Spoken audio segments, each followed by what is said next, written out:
ya está por resolver la Cámara, es ya políticamente un hecho que el bloque conservador va a impedir la reforma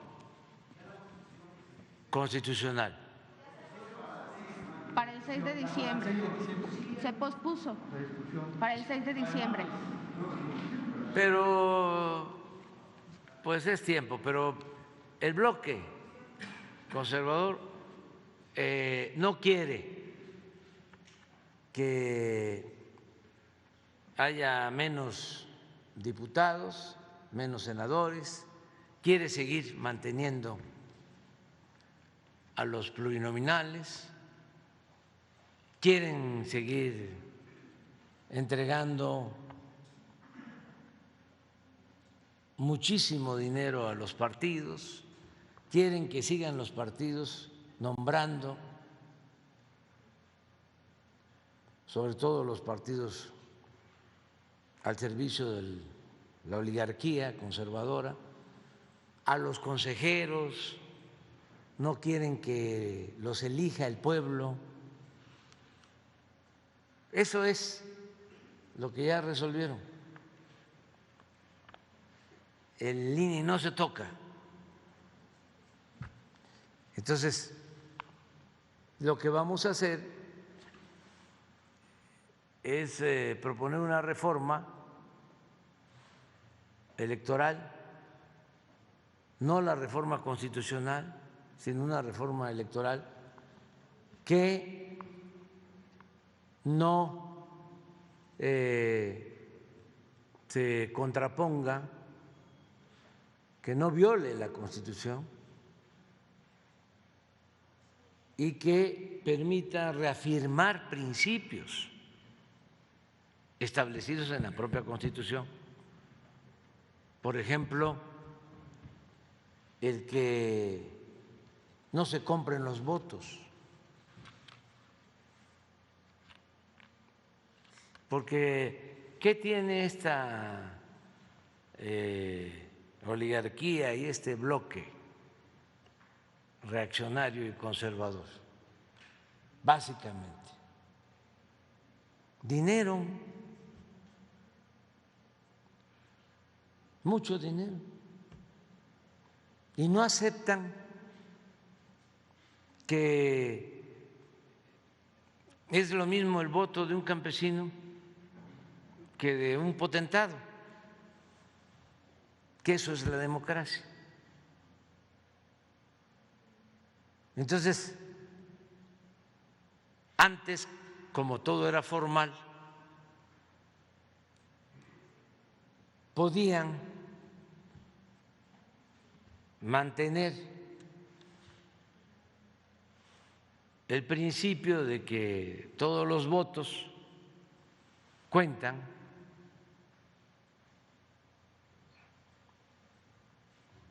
pero con dinero traficaban con la pobreza de la gente y entregaban migajas y materiales de construcción y dinero en efectivo,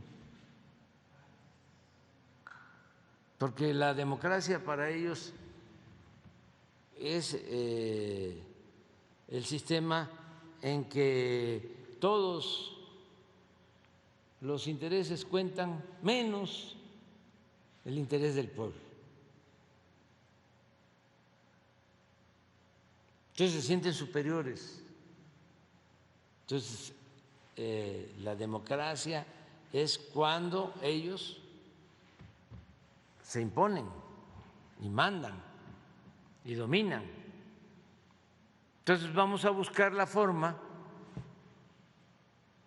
de que no haya esa compra de voto. En el 2006, no estoy hablando al tanteo, tengo las pruebas, y además son de dominio público, las grandes empresas financiaron la campaña en contra de nosotros, la guerra sucia. El que yo era un peligro para México. Claudio, hijo, y Claudio, papá, salían mensajes en la televisión en donde se decía: no al cambio, estamos bien. El cambio va a significar fuga de capital, devaluación, destrucción para tu economía y la de tu familia. Y se caía una bicicleta en la imagen, o se cayó una barda.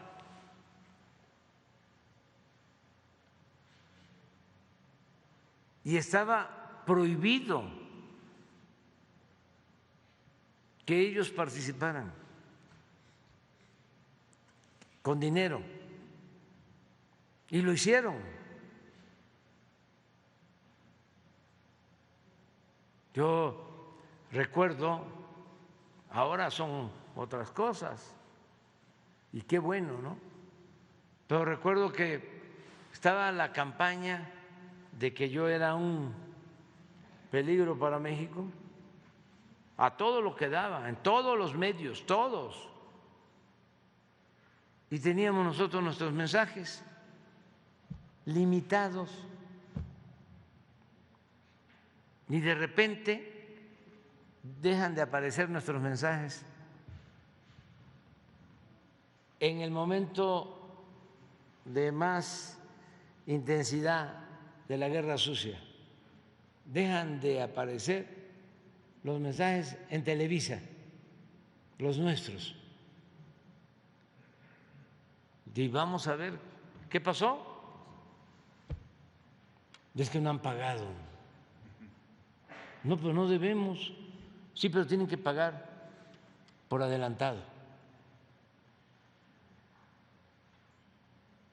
Y plan con maña. Mientras estábamos buscando que volvieran a poner nuestros mensajes,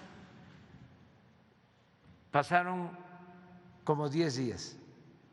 Imagínense ustedes lo que esto significa en una campaña. Y ya les platiqué cómo 2 días antes de la elección me entregó Emilio Azcárraga un proyecto de decreto en donde yo iba a expropiar Televisa,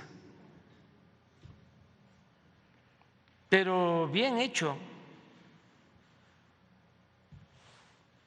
con considerandos, utilizando palabras, términos que yo uso y enlistando todas las empresas que íbamos a expropiar de Televisa. Ni sabía de cuántas empresas tenía. Y entonces me quedé con el documento, por ahí lo tengo. Pero que iba a ser la primera decisión. ¿Quiénes hicieron el documento? ¿Quiénes convencieron a los de Televisa? ¿O si ellos mismos usaron eso como excusa? Pues no sabemos.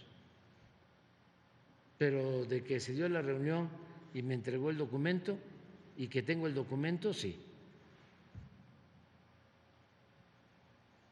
Entonces, ¿qué es lo que queremos cuidar en la ley electoral que queremos promover? en la iniciativa de ley, pues que no suceda eso, que el voto sea libre, limpio, que las elecciones sean libres y limpias y que cada quien vote por lo que le dicte su conciencia y que haya democracia.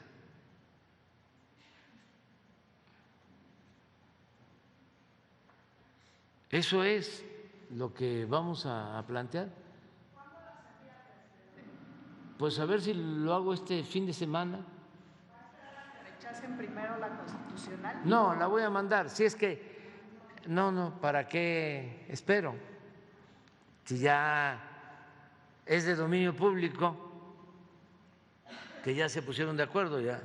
Bueno, se pusieron de acuerdo desde hace muchos años, pero en esto, pues es muy claro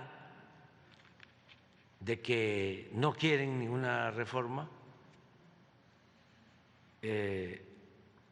electoral porque quieren tener el control de los órganos electorales, del Consejo Electoral y del Tribunal Electoral. Y el dinero también, el dinero. ¿300 millones de pesos? Sí. No, este año. Este año yo quiero que antes de que termine el periodo se vote y como es una reforma legal no se necesitan 2/3 partes de los votos. La reforma constitucional ya hemos visto que de 500 votos, de 500 legisladores, para una reforma constitucional se requieren 334. Entonces ellos con 150 bloquean.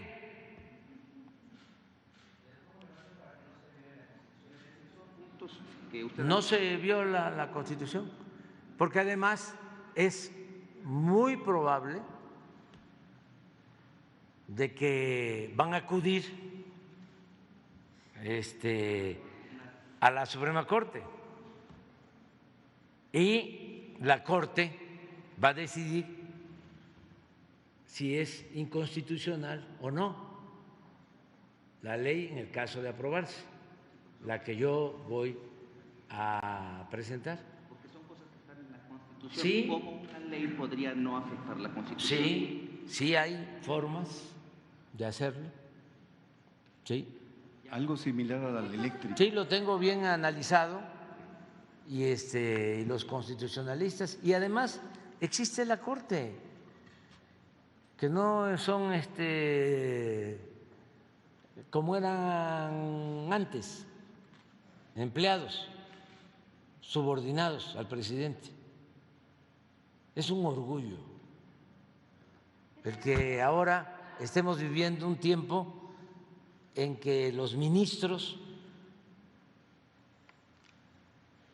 son libres, ya sea porque no están de acuerdo con nuestro proyecto o porque tienen la arrogancia de sentirse libres.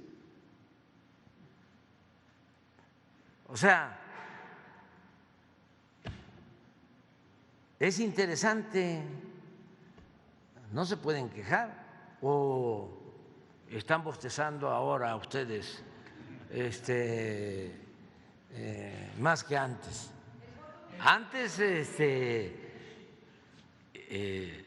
parecían pues silencios, las conferencias. Así es. ¿Hasta dónde se puede llegar en una reforma a la ley secundaria? Muy poco. Por ejemplo, no podemos, porque no es reforma constitucional, quitar o reducir el número de plurinominales. Aplauso. para el bloque conservador, porque pues van a seguir habiendo 500 diputados, o sea, 300 electos de manera democrática, de manera directa, y 200 de lista.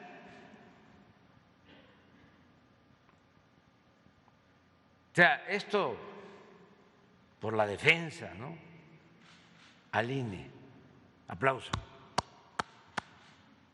O sea, eso no lo puedo hacer porque eso está en la Constitución.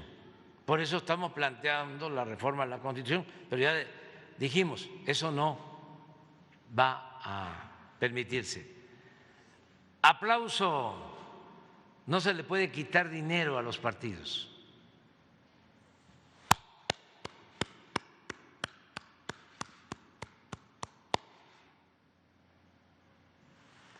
Aplauso, van a seguir siendo los partidos los que por órdenes de sus jefes nombren a los consejeros y a los magistrados del Tribunal Electoral, no los ciudadanos, no el pueblo. Y el aplauso más fuerte: van a votar en contra de lo que quiere el pueblo, de lo que quiere la mayoría del pueblo. Ese es el aplauso más fuerte, porque no son representantes populares, son representantes de la cúpula del poder económico y del poder político. Yo creo que deberían de renovarse los conservadores, aún con tus ideas rancias, antipopulares, racistas, clasistas. Deberían de contratar asesores buenos, los timan.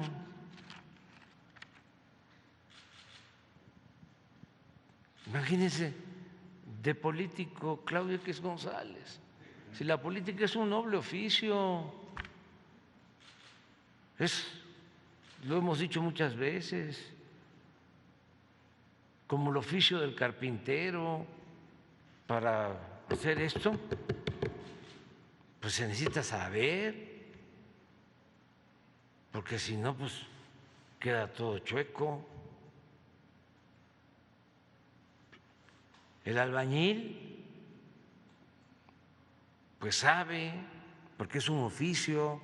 Si no, se cae en la pared, le queda toda chueca. La política también es un oficio. Ni siquiera estar pensando que es el arte, la ciencia de gobernar, o que se inventó para evitar la guerra, o que la política es hacer historia. No, es un oficio. Una cosa es estar haciendo negocios con influyentismo, como lo ha hecho Claudio y su familia toda la vida, y otra cosa muy distinta es la política. Nada más piensen cómo se relacionan con el pueblo.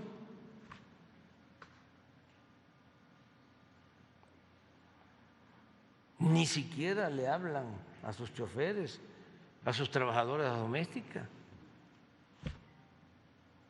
Y la política es, en esencia, fundamentalmente una actividad humana y de la más alta jerarquía espiritual.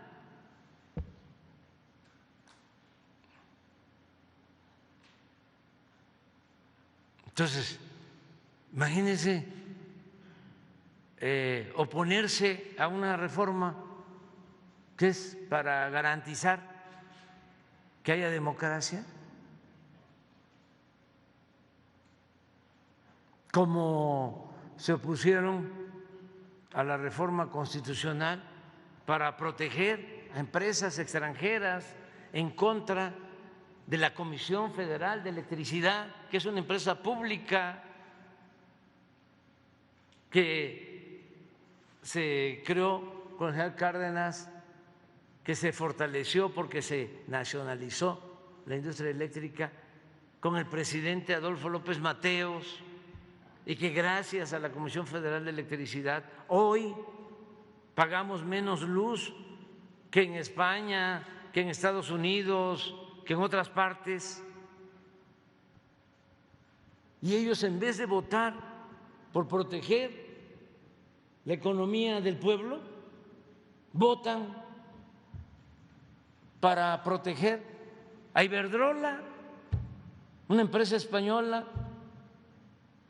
que tuvo el descaro, entre otras cosas, de llevarse de empleado a Felipe Calderón después de que terminó de usurpar el poder presidencial. Entonces, sí, está interesante y sí vamos a enviar esa iniciativa para que se discuta, se analice y en su caso se apruebe, pero no quedarnos. Y también lo que sucedió en la Corte, de que se dio protección a defraudadores fiscales, a factureros, a delincuentes de cuello blanco, eso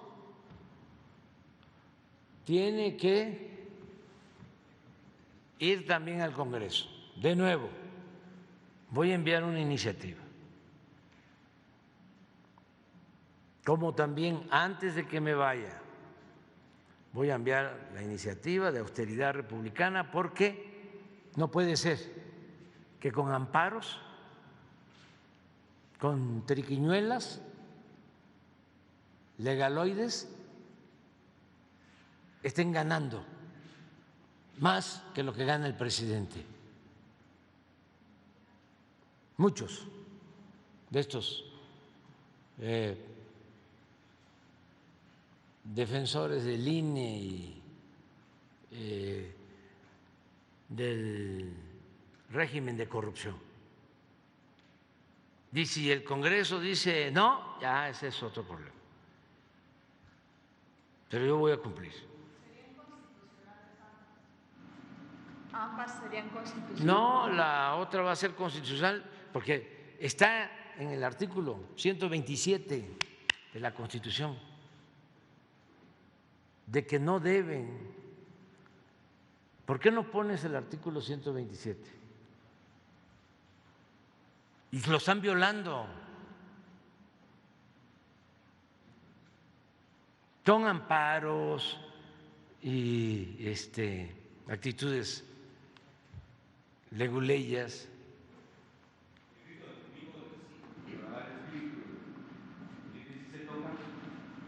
¿Cómo? El grito del domingo, dime si se toca, el celebrar el espíritu. Pues lo que digan los legisladores. De todas maneras, la gente no va a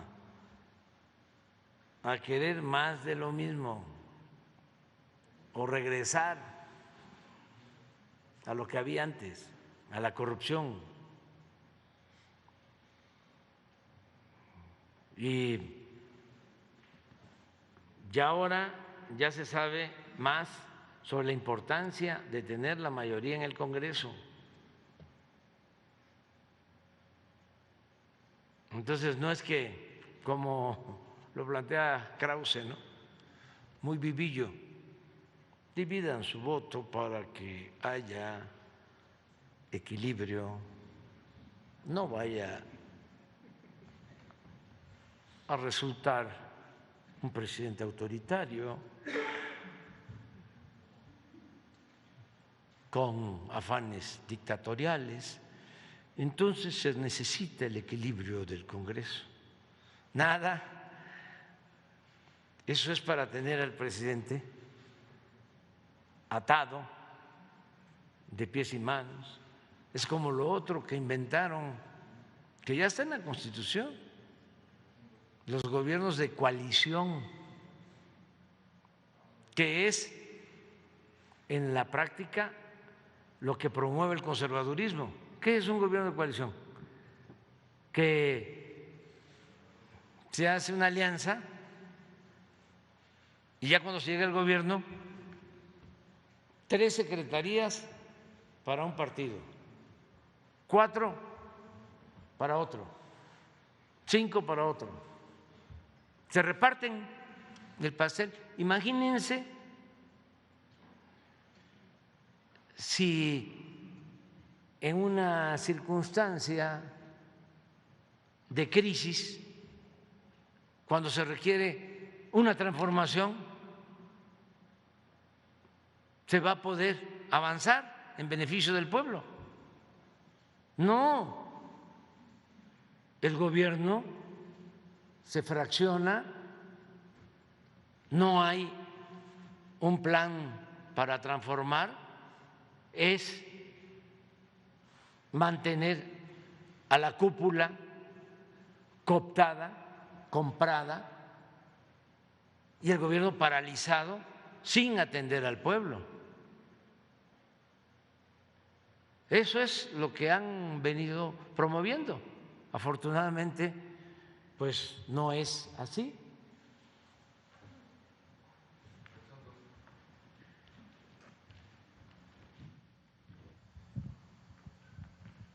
Esto es lo que se reformó. Ningún servidor público podrá recibir remuneración en términos de la fracción anterior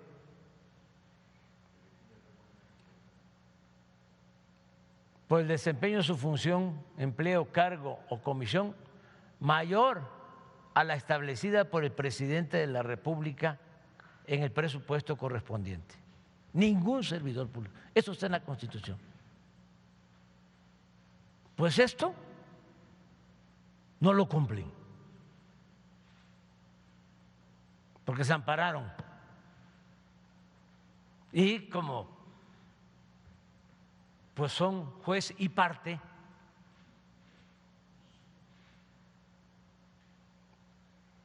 desde el Poder Judicial, violan la Constitución. Y miren lo que se plantea: se considera remuneración o retribución toda percepción en efectivo o en especie, incluyendo dietas, aguinaldos, gratificaciones, premios, recompensas, bonos, estímulos, comisiones, compensaciones y cualquier otra, con excepción de los apoyos y los gastos sujetos a comprobación que sean propios del desarrollo del trabajo y los gastos de viaje en actividades oficiales. Entonces, ningún servidor público puede ganar ni con eso, ni agregando eso, más que el sueldo del presidente.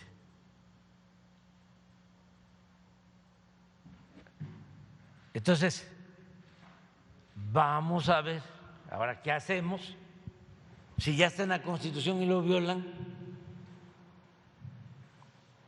Ahora, a ver, con los constitucionalistas, ¿cómo le hacemos